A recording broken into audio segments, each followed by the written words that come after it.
Bonjour à toutes et à tous. Aujourd'hui, je vous emmène sur le territoire de nos amis les félins. Il existe aujourd'hui environ 35 espèces. On les appelle aussi les félidés. On distingue les petits félins, félinés, et les grands félins, panthérines. Parmi eux, c'est le chat que j'ai choisi de vous faire découvrir à présent. Dans un premier temps, nous allons découvrir ensemble son origine et son histoire. Nous verrons ensuite ses particularités, à savoir son anatomie et son système de reproduction. Puis nous présenterons son habitat, son mode de vie, ainsi que ses habitudes alimentaires. Mais pour l'heure, un peu d'histoire. Pour les amoureux des chats, ils représentent l'incarnation même de la beauté et de la grâce. L'amitié harmonieuse entre le chat et l'homme remonte jusqu'à l'an 3000 avant Jésus-Christ dans l'Égypte ancienne. C'est sans doute sa fonction de protection des entrepôts d'aliments contre les rongeurs qui explique pourquoi les habitants de l'Égypte ancienne aient fait du chat une divinité sacrée. Le chat, appelé aussi le Felis catus, nom scientifique, du latin felis qui veut dire chat, ce nom fut créé par Carl von Linné en 1758, naturaliste suédois. Le chat est un mammifère de la famille des félidés. Il pèse en moyenne 2,5 à 4,5 kg et mesure entre 66 et 76 cm avec la queue. Ses pattes sont pourvues de griffes rétractiles. Elles ont à leur base des coussinets constitués d'une membrane élastique qui leur permet de se déplacer sans faire de bruit. Voici 3 races de chats connues. Le Maine Coon est très apprécié pour sa beauté et son gabarit. C'est le plus grand chat au monde et aussi l'un des plus doux au niveau du caractère. Le Siamois a la fâcheuse tendance à sortir les griffes à tout va. Il est assez difficile à cerner, on ne peut savoir comment il va se comporter avec de nouveaux venus. Le chat persan, ce très beau chat aux poils longs, semble toujours fatigué. On le trouve couché à tous les coins de la pièce. Il adore les coussins moelleux, surtout s'il porte l'odeur de ses mains. Enfin, et sûrement le plus répandu, le chat de gouttière ou chat de maison, un chat qui n'a pas de race précise. Ce nom était utilisé par les Parisiens pour désigner les chats se promenant sur les toits. Pour comprendre l'anatomie du chat, nous allons observer 6 particularités. Les moustaches. Elles sont présentes sur le museau, les paupières et à l'arrière des pattes avant. Les chats s'en servent principalement pour se repérer car elles les renseignent sur la direction, la force du vent et les odeurs. Les yeux du chat.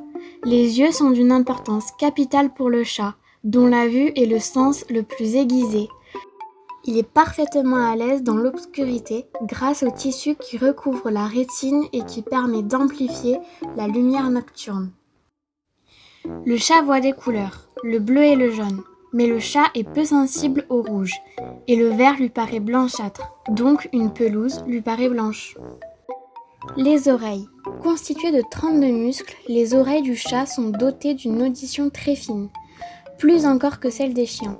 Nos félins peuvent détecter des sons très aigus, totalement imperceptibles pour les humains. Les oreilles permettent également au chat de garder l'équilibre via la présence d'un fluide situé à l'intérieur. Le nez du chat, que l'on appelle également truffe, est l'organe apparent du système respiratoire. C'est également l'organe de l'odorat. Tantôt sec, tantôt humide, c'est un bon indicateur de la santé de votre chat. Et il permet également d'en apprendre un peu plus sur la communication avec ses congénères. La dentition du chat. Les dents du chat sont une partie très importante de son anatomie. Vitale à plus d'un égard, elles sont également un indicateur de la santé de votre félin. Y faire attention et en prendre soin est donc capital. Fait intéressant, les dents de devant sont quant à elles adaptées à la toilette de la fourrure. Les chats peuvent ainsi attraper les puces, les végétaux et d'autres parasites pris dans leurs poils. Les pattes. Le chat marche sur 4 pattes, et plus précisément sur le bout des pieds. On dit alors de lui que c'est un animal digitigrade, à la différence de l'homme, par exemple, qui est plantigrade, car il marche sur la plante des pieds. Les pattes avant disposent d'un coussinet carpien, d'un coussinet métacarpien et de coussinets digitaux. Situés à l'avant de la patte, c'est sur ces coussinets que le chat marche. Les coussinets sont formés d'un tissu solide recouvert d'une peau rugueuse. Ils servent à amortir, à protéger les petits os délicats du pied et serviraient également à faciliter le freinage et l'atterrissage. La reproduction des chats. Les chats se reproduisent dès lors qu'ils atteignent leur maturité sexuelle. On estime généralement cet âge à 6 mois, mais les femelles sont souvent plus précoces que les mâles, parfois dès 4 mois. Elles peuvent connaître leur première chaleur lors de leur premier printemps. Les mâles peuvent se reproduire à tout moment de l'année, tandis que les femelles doivent être en période de chaleur. Vous l'aurez compris, votre chat passe le plus clair de son temps à dormir et manger, mais d'autres occupations sont essentielles à son équilibre physique et mental, comme les séances de jeu ainsi que la chasse s'il a la chance d'avoir accès à l'extérieur.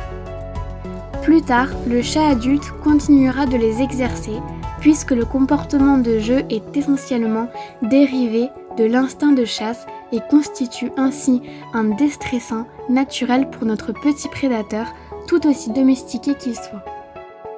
L'alimentation des chats désigne les aliments élaborés pour le chat domestique.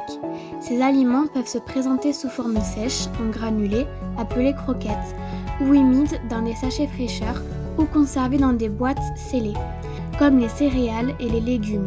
Les croquettes et pâtés sont également complétés par l'ajout de vitamines, de minéraux et d'autres nutriments.